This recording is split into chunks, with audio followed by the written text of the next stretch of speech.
Buenas tardes, chiquillos, buenos días, buenas tardes, buenas noches, dependiendo de la hora en que ustedes quieran ver esto. Llegamos a nuestra penúltima sesión. Continuamos con una dimensión muy importante en materia ambiental, que son los instrumentos de gestión ambiental. La semana pasada di ciertas orientaciones en relación a las clasificaciones de los instrumentos de gestión ambiental, eh, los tipos de instrumentos de gestión ambiental, los objetivos de esos instrumentos de gestión ambiental, y además de eso, rápidamente mostré el esqueleto del principal de los instrumentos de gestión ambiental de carácter administrativo, que si bien no es el único, pero es el instrumento de gestión ambiental de mayor aplicabilidad o de mayor aplicación en la legislación ambiental chilena, ¿no es cierto? Que es el sistema de evaluación de impacto ambiental. Hablamos de las puertas de entrada, hablamos de lo que determina cuándo cuándo se debe realizar un estudio, cuándo se debe realizar una declaración, cómo funcionan los principios que operan a partir del ingreso al sistema. Hablamos de la ventanilla única, que determina lo que se denomina un informe consolidado, un IXARA, y que ese IXARA determina finalmente en una RCA, que es la resolución de calificación ambiental, que es básicamente el sello verde del proyecto de actividad. Les insistí y les vuelvo a insistir la necesidad que ustedes puedan repasar, rever, todas las veces que sea necesario los conceptos básicos que están señalados en la segunda clase, por lo menos de esta parte del curso, que dicen relación con estudio de impacto ambiental, con medio ambiente, con afectación ambiental, con daño ambiental, que si bien se parecen no son lo mismo, pero que son fundamentales para entender esta materia. Como siempre les digo, habría sido ideal que hubiésemos estado todos presentes el día de hoy, pero bueno, se hace lo que se puede. Hoy día vamos a cerrar con los instrumentos de gestión ambiental, con todos los instrumentos de gestión ambiental, porque nos va quedando una reunión, que es la reunión relativa a la tercera pata del curso, que es sobre la fiscalización y la responsabilidad ambiental. Os voy a hacer una enumeración muy rápida para concentrarme solamente en uno o dos de los instrumentos.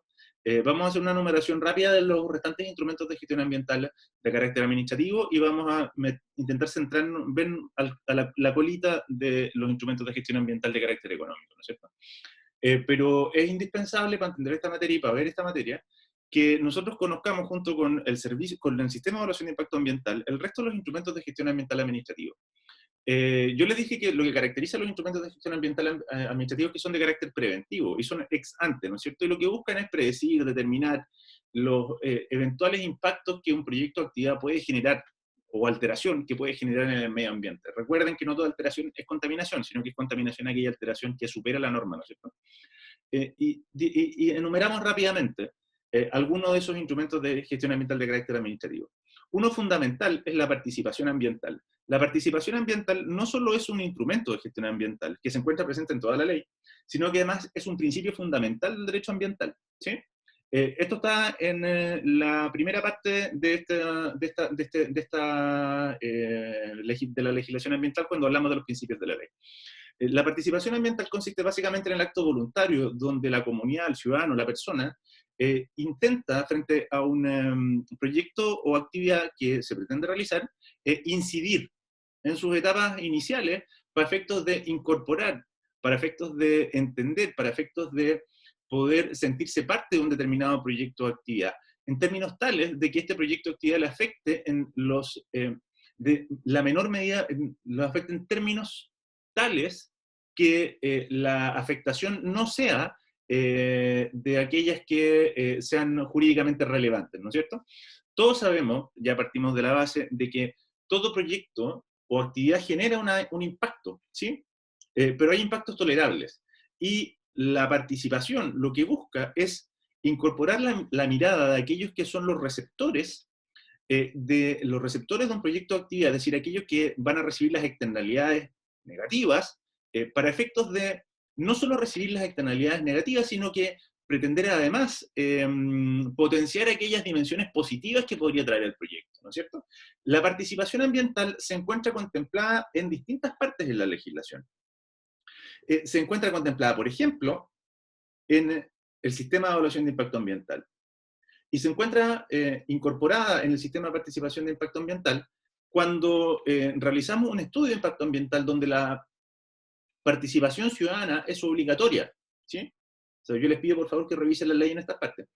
A diferencia de lo que sucede con la declaración de impacto ambiental, donde la participación no es obligatoria, es voluntaria, ¿sí? Es decir, puede ser que el proponente pueda consultar o no, atendido si es que quiere hacerlo. Hay una excepción a este respecto que dice relación con aquellos proyectos que afecten zonas de emplazamiento donde hayan comunidades pertenecientes a los pueblos originarios, ¿sí?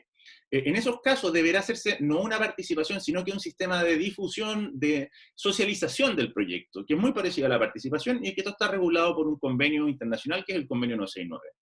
Pero esta participación también se expresa en el proceso de generación de las normas, ¿sí? Ya sean normas primarias de calidad ambiental o normas secundarias de calidad ambiental o normas de emisión de calidad, de emisión, ¿no es cierto? También se manifiesta la participación en las denuncias, en la responsabilidad ambiental cuando hablamos de las denuncias por daño ambiental, ¿sí?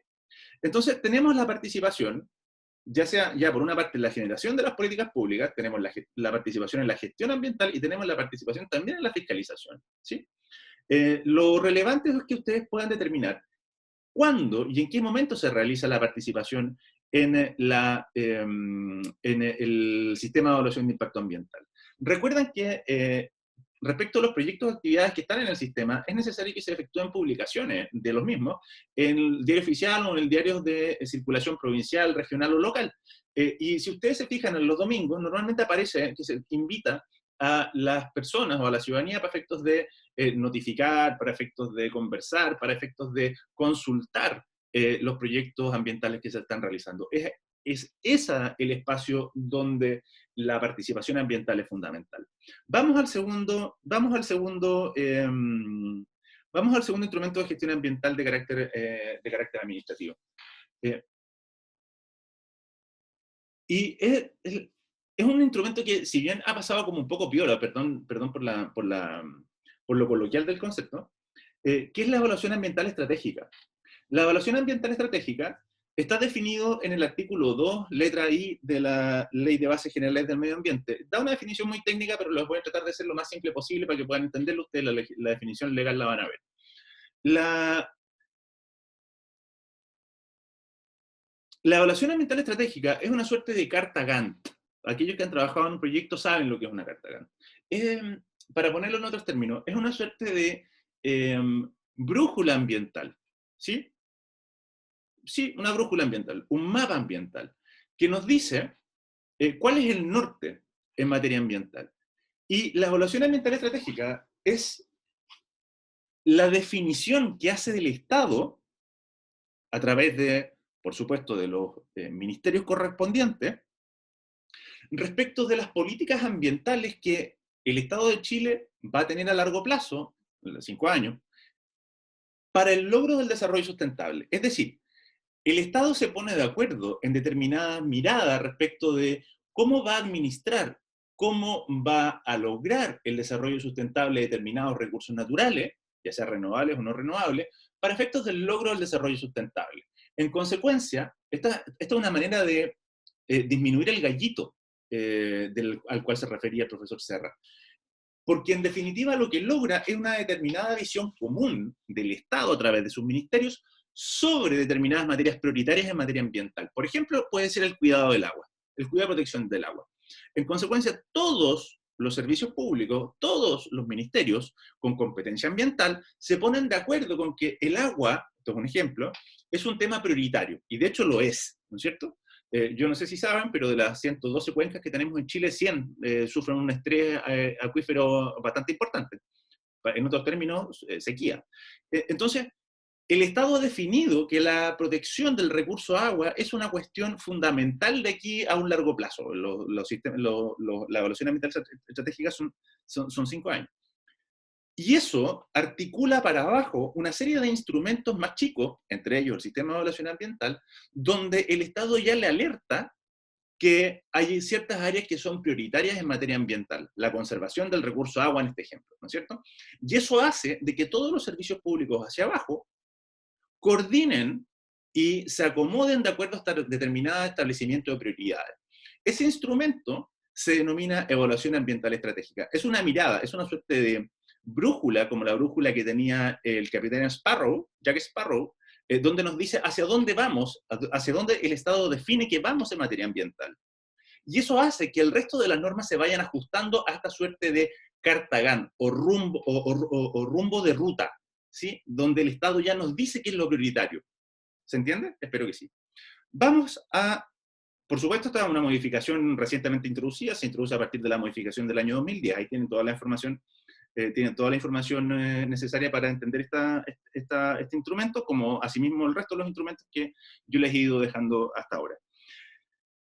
No puedo dejar de hablar de las normas de emisión y las normas de emisión, ¿sí?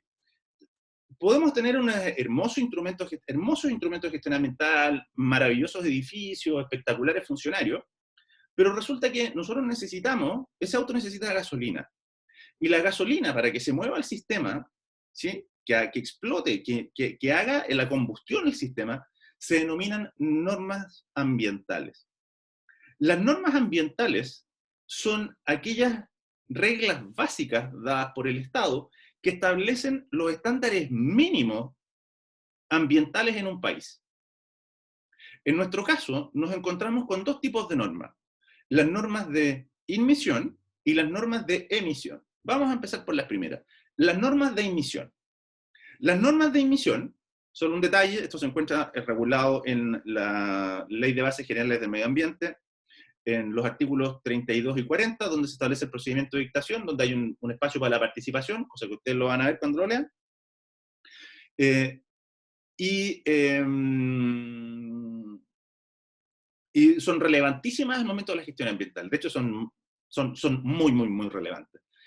Por eso yo les dejé la página de la CNIFA para que ustedes tengan ahí y las puedan ver.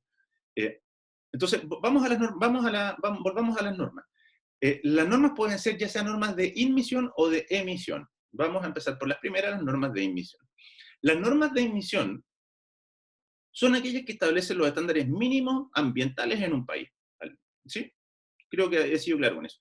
Y podemos clasificarlas en normas de dos tipos. A, las normas primarias de calidad ambiental. B, normas secundarias de calidad ambiental.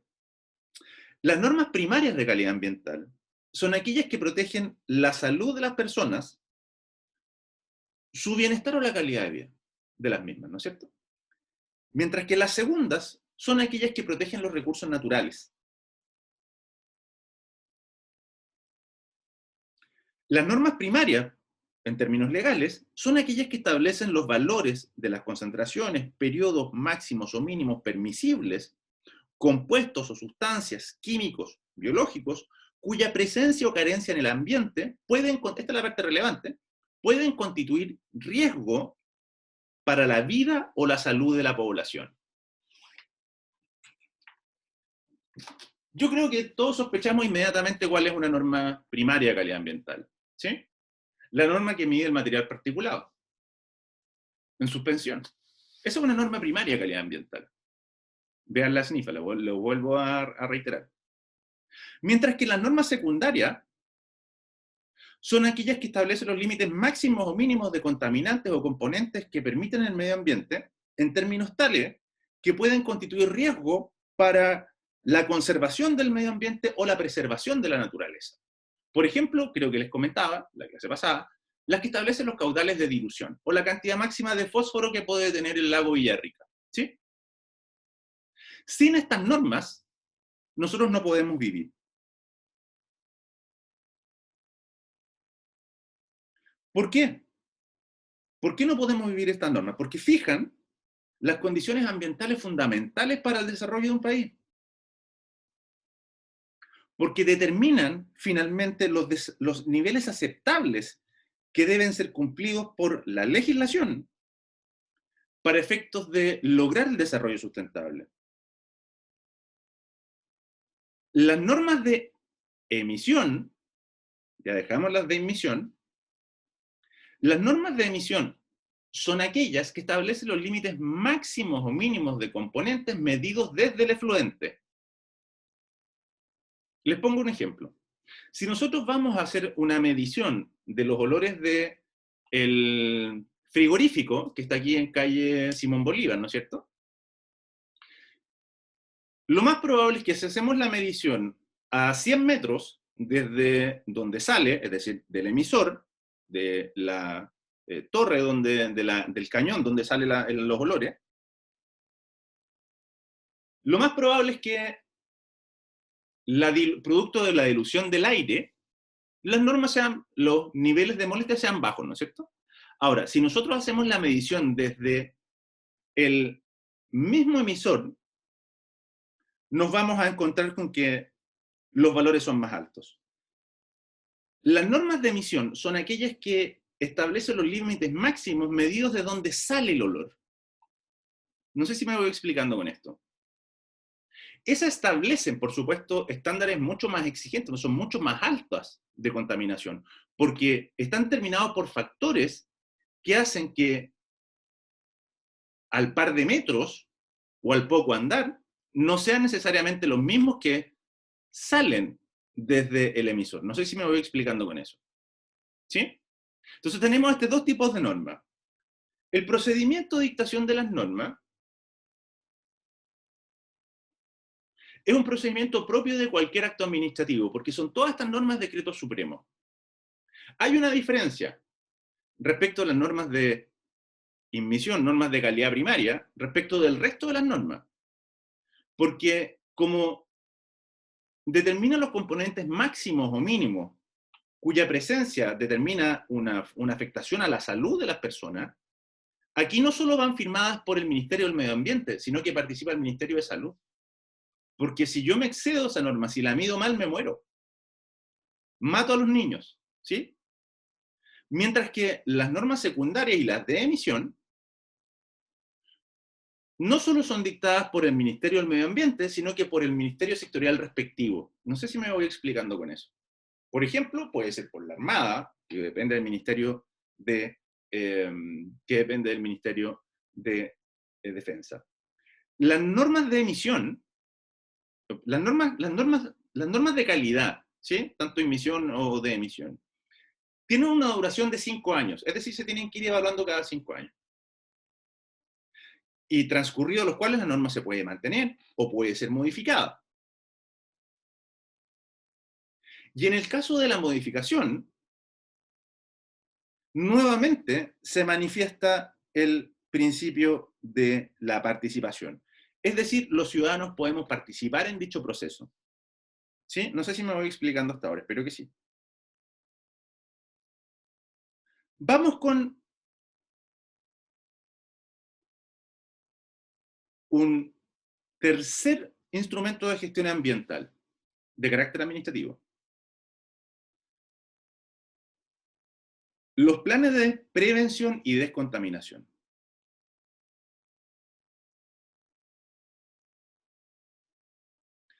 Los planes de prevención lo que buscan es evitar la superación de una o más normas primarias o secundarias en una zona determinada. Piensen ustedes, por ejemplo, en Quintero. ¿Sí? Bueno, Quintero no es no hay un plan de prevención en Quintero hay un plan de descontaminación. Lo que busca es prevenir que la actividad humana y empresarial o extractiva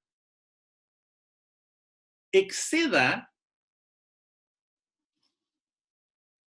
supere los límites de la norma. Mientras que respecto de los planes de descontaminación, lo que buscan, si bien se parecen, pero no son lo mismo, si bien lo que buscan es intentar que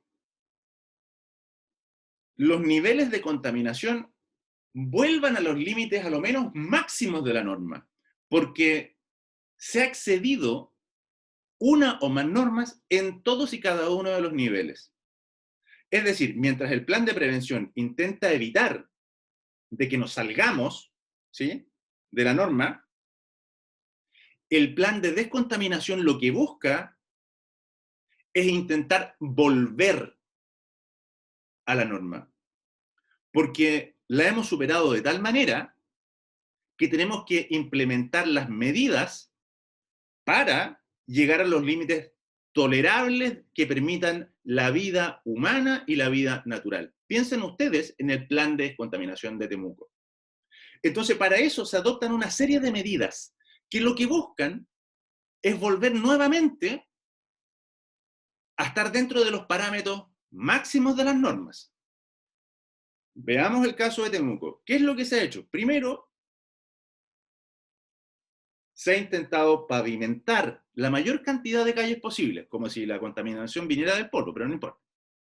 Segundo, se ha combinado con otros instrumentos de gestión, muchos de ellos de carácter económico, como por ejemplo los subsidios para la aislación, porque el diagnóstico, la verdad, aun cuando nos vamos al fondo del problema, el diagnóstico es que ocupamos, que la polución se debe, la contaminación se debe al uso de la leña, pero que además hay un factor que es la deficiente aislación de las casas y en consecuencia yo, si aíslo, ocupo menos leña.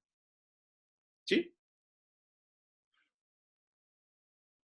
Además de eso, se ha subsidiado el recambio de calefactores y se ha certificado la leña. Si nosotros juntamos todo eso y lo sumamos, lo metemos en una juguera, lo que nos está diciendo este instrumento, el Plan de Descontaminación de Temuco, es que si yo cumplo con todo esto, de aquí a un plazo de no sé cuántos años, llevamos 10 años con el plan de descontaminación, duran 5, pero se pueden renovar, nosotros al final del ejercicio debiéramos volver a los límites tolerables para la vida humana. La verdad, respecto, y esto no es parte de la materia, pero es una opinión personal, la verdad es que los planes de descontaminación en el caso de Temuco no está atacando el centro del problema, porque lo que está haciendo es privatizando el problema, ¿sí? El problema no es la aislación necesariamente, ni tampoco la pavimentación de calle, ni tampoco el recambio, sino que es la forma como nos calefaccionamos. Entonces, lo que debiésemos hacer no es quemar leña seca, porque además tiene otras consecuencias, porque no es leña de pino la que se quema, sino que de bosque nativo, en consecuencia entramos a rajuñar otro recurso natural que ya está en zona crítica. Lo que debiésemos hacer es cambiar la matriz de calefacción. Pero resulta que eso resulta muy caro para el Estado. En consecuencia, ¿qué es lo que hace? Lo que hace es básicamente entregarle al privado que se raje con sus propias uñas. Sí, no sé si saben, pero la última llamada a recambio calefactorio fueron, no sé, 2.000 para una ciudad de 300 y tantos mil habitantes, ¿sí? Una de las más contaminadas del mundo. Bueno, voy a ir cerrando entonces con los instrumentos de gestión de carácter ambiental. Ya he mencionado varios, les pido y les hago hincapié, por favor, en que dense una vuelta por la página de la SNIFA, por favor, lean las normas de calidad ambiental primaria y secundaria y las normas de emisión, vean las normas de arsénico, que estos son, si quieren, denle un vistazo a la zona saturada de Quintero y Puchuncaví, para que puedan entender cómo se aplican estas normas y qué es lo que están pidiendo y qué es lo que pide la gente en Quintero y Puchuncaví. Me tocó trabajar con ellos el año pasado y es brutal, porque simplemente no hay normas ahí, ¿sí? O no se respetan para nada. Entonces, eso va a permitir que ustedes tengan una mirada bastante más práctica de estos conceptos que parecen como muy lejanos, ¿sí? Tengan claridad respecto a cuál es la diferencia de una norma primaria, cuáles son las normas primarias, las principales, qué es una norma secundaria, para qué sirve la norma secundaria, y tercero, qué es una norma de emisión y para qué sirve la norma de emisión, ¿sí? Recuerden que son todas normas ambientales, ¿sí? Es lo único que tienen en común. 17 horas. Lo importante es cuál es el objetivo de cada una, ¿sí? Y esto ustedes lo van a tener, son los que van a estar midiendo con las pipetas, los que van a estar midiendo con los cositos ahí. Esa va a ser su trabajo. Eso va a ser su trabajo. Así que yo les pido por favor que se concentren en esto. Y finalmente los instrumentos de gestión ambiental de carácter económico. Con esto cerramos los instrumentos de gestión ambiental, chicos, porque la otra semana va a ser fiscalización y responsabilidad. Los instrumentos de gestión ambiental de carácter económico son los más entretenidos y los menos explorados. Y la verdad probablemente son los más eficientes, porque buscan, a través de las leyes del mercado, intentar ayudar a una gestión ambiental de carácter eficiente, con miras al desarrollo sustentable. Uno dice, pero ¿cómo? ¿Cómo es posible que mercado y medio ambiente dialoguen? Y la verdad es que sí dialogan. Y dialogan de manera muchas veces muy bien y muy eficiente. Eh, la, la contaminación se ha transformado en un muy buen negocio. Les voy a dar un ejemplo, la ley REP. Y la idea de la economía circular. Es un instrumento de gestión ambiental de carácter económico y que pasa casi como ambientalismo puro. No, no, no. Eso es aplicación de criterios económicos en gestión ambiental. Y me parece súper bien.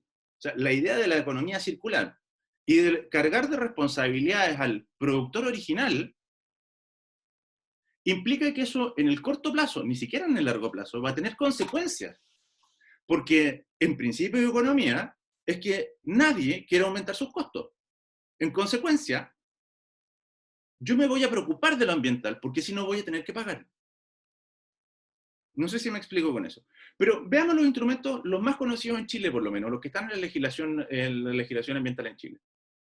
Nos vamos a encontrar con muy pocos instrumentos ambientales de carácter económico. Recordemos que nuestra ley está un poco desfasada, como todo lo que pasa en Chile.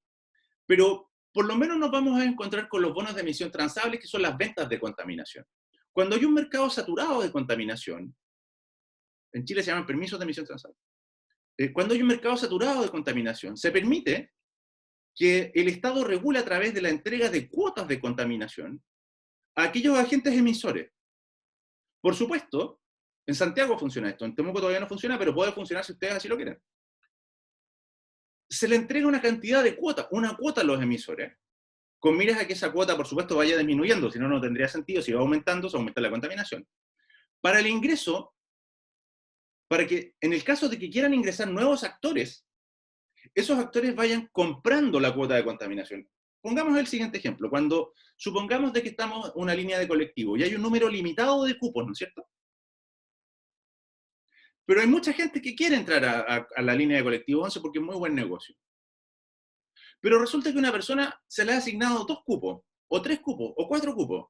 La persona puede ir fraccionando, esto hagamos en paralelo con los entes contaminadores, los agentes contaminadores, puede ir parcelando y vendiendo las cuotas de contaminación, que siempre van a la baja, por supuesto, para efectos de ir dinamizando el mercado de la contaminación. Ahí hay un mecanismo. El segundo mecanismo, que es mucho más conocido que los permisos de emisión transable, son los impuestos verdes.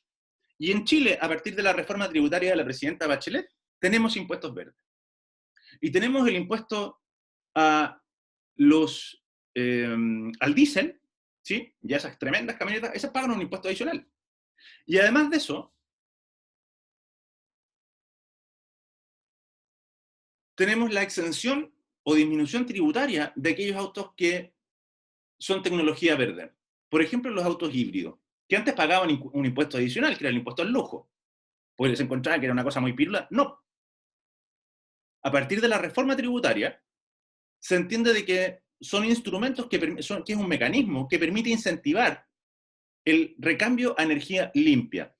En consecuencia, yo Estado no tengo que grabarlo como si fuera lujo. Tengo que grabarlo, tengo que desgrabarlo, es decir, quitarle el impuesto, porque lo que aporta dice relación con el logro del desarrollo sustentable y como un agente de descontaminación. Un tercer instrumento, los subsidios ambientales. Y de aquí estamos llenos. Les voy a mencionar, acabo de mencionarles uno, los subsidios de recambio calefactorio o los subsidios de aislación térmica. Es decir, impuesto y subsidio no son lo mismo, son acciones parecidas, pero absolutamente diferentes. Porque mientras el subsidio lo que busca es estimular una conducta con platas públicas, ¿sí? Ayudarla, darle un empujoncito con platas públicas, es decir, incentivar, porque el Estado me está pagando, me está pasando plata para eso, yo solo copago, estoy pensando en el recambio de la estufa, En el impuesto, el Estado me está recargando. No sé si, no sé si se entiende la diferencia. Es decir, el Estado me está desincentivando porque la lógica del ser humano es actuar con incentivo y desincentivo. Entonces, si a mí se me encarece una actividad, yo voy a tender a no a dejar de realizarla o realizarla menos. Mientras que si me la está subsidiando, es un buen negocio para mí, porque aquello que antes me costaba 100, hoy día me cuesta 10, porque el resto lo pone el Estado, a diferencia de lo que pasa con el impuesto. ¿Sí? Y el último instrumento de gestión ambiental, que este es el más lindo de todos, la verdad no está en la ley de bases generales del medio ambiente, podemos encontrar un espíritu parecido en la ley de bosque nativo, que por lo menos en Chile no está, pero sí en muchos países de Latinoamérica, entre ellos Costa Rica, que ha sido pionero, y Colombia, que se llama pago por servicios ambientales, que en realidad es valorar monetariamente los servicios ambientales que un determinado recurso nos da, para efectos de desincentivar la utilización económica de ese recurso. Les voy a poner un ejemplo. ¿Cuánto vale un bosque? ¿Cuánto vale un bosque? ¿Cómo categorizamos cuánto vale un bosque? No sabemos, porque el bosque no solo es el árbol, ¿no es cierto? El bosque lleva asociado una serie de servicios ambientales que incluso tienen que ver con el impacto visual, el valor paisajístico que tiene dicho recurso natural. Eso es invaluable, no tiene valor económico. Pero resulta que para el dueño del bosque, si no es el Estado, el único incentivo que tiene es vender la leña, 25 lucas el metro de leña, ¿no es cierto?, puesto en Temuco. Espero que les vaya quedando claro. Entonces, para el dueño de ese recurso natural, solo ve leña, pero los servicios que ese bosque nos da no solo es leña, es biodiversidad, es protección de especies protegidas, valor paisajístico, es agua, ¿sí? Es protección frente al escurrimiento, una serie de valores ambientales que no son transables monetariamente, que no son monetariamente avaluables. Entonces, frente a esta tensión de vender versus conservar, el Estado te dice, mira, esto es una caricatura, un ejemplo muy simple, muy burdo, pero espero que les sirva para explicar. Mira, si tu bosque vale 25 lucas el metro cuadrado, puesto en Temuco, yo Estado te pago 26.500 para que no cortes y mantengas el bosque tal como está. Porque yo entiendo, como Estado, de que el bosque es más que la leña que tú vendes. Porque me reporta seguridad, me reporta tranquilidad, reporta recreo para los niños, se transformó en un paseo para los cabros chicos, hay animalitos, ¿sí? Y eso es más que 25 lucas.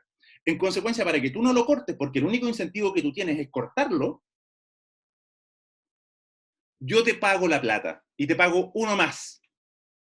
Eso se denomina en doctrina pago por servicios ambientales.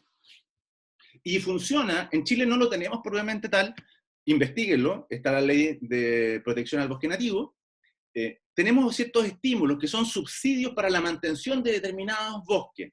Son 4 unidades tributarias anuales, ¿sí? Por hectárea. Si alguien de ustedes tiene bosque, empiecen a revisarlos porque a lo mejor al abuelito, al tatita, a la mamá, le puede llegar un complemento a su pensión, ¿sí? En tiempos como este la platita nunca está de más. Entonces el Estado te financia una cifra muy menor, pero finalmente sirve como ayuda para sostener el bosque y no cortarlo. Chicos, yo con esto cierro los instrumentos de gestión ambiental de manera muy, muy a grosso modo. Si hay alguna duda, por favor, háganmela llegar, no tengo ningún inconveniente y nos reencontramos ya la próxima semana con la última parte del curso, que es responsabilidad y fiscalización ambiental. Solo para cerrar, les reitero la importancia que tienen dos instrumentos de gestión ambiental. Uno, el sistema de evaluación. Léanlo, estúdienlo. Y segundo, las normas de calidad y las normas de emisión. Sin eso no van a entender nada. Bueno, colorín colorado, esta clase se ha acabado.